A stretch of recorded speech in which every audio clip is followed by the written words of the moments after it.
तो तुम इंसान नहीं भगवान के वंशज हो। आज तक हमने सुना कि हम बंदर की औलाद है, हम तो हमारे पूर्वज चिंपांजी थे। वो डार्विन की थियरी कह रही कि तुम तो जानवर थे, तुम 84 लाख योनि के जीव से, तुम वहाँ से कीट पतंग बन के पैदा हुए, या जो भी थियरी उन्होंने बताई वो एकदम गलत है।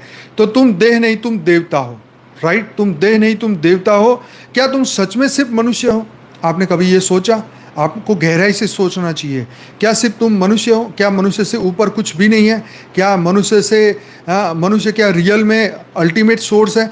तो जब ब्रह्मांड का ज्ञान आपको होगा तब पता चलेगा कि जब आपका निराकार स्वरूप है, जो पर ब्रह्म स्वरूप है, जो शिवोहम है, जो सर्वोहम है, जो अहम ब्रह्मास्मि है, जो तत्वमसी है, वही आपका रियल स्वरूप है, राइट?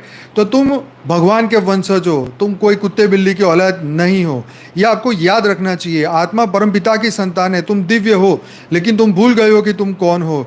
याद करो, तुम सीमित नहीं, तुम अनंत हो। बापूजी स्पष्ट करते हैं कि आत्मा कोई साधारण चेतना नहीं, यह परम पिता की संतान है। तुम्हारा डीएनए दिव्य है, पर आज तुम्हें माया और अज्ञान ने सीमित कर लिया है।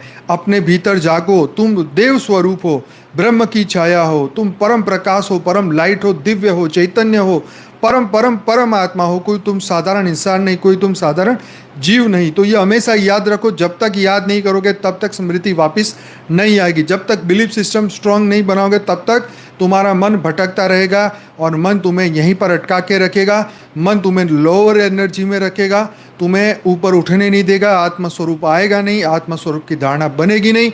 आत्मस्वरूप की धारणा बनेगी नहीं तो आपकी आत्मा का जो मूल स्वरूप है कभी भी तुम्हें याद नहीं आएगा, क्योंकि मन भटकता रहेगा, भटकाता रहेगा। देह को देखेगा, देह में फंसेगा। लोगों को देखेगा, लोगों में फंसेगा। रिलेटिव को देखेगा, उसमें फंसेगा। लोगों को खुश करने के चक्कर में यही भटकता रहेगा। तो तुम इंसान नहीं, तुम भगवान के वंशज हो। ये अपने सब कॉन्शियस माइंड में डाल दो।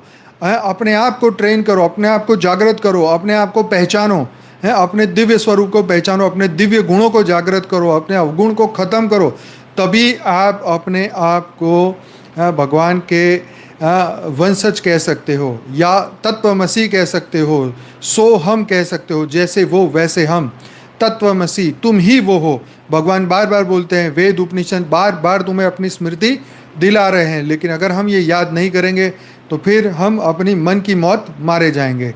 तो ये समझ लो, ये आपके लिए है। अपने भीतर जागो, तुम देव स्वरूप हो, तुम ब्रह्म की छाया हो, तुम परम प्रकाश हो, परम आत्मा हो। तो बापूजी हमेशा ये समझाते हैं, अपने दिव्य स्वरूप को जानो, मानो, पहचानो और विश्व कल्याणकारी आत्मा बनो। बहुत बहुत धन्यवाद। परम शांति।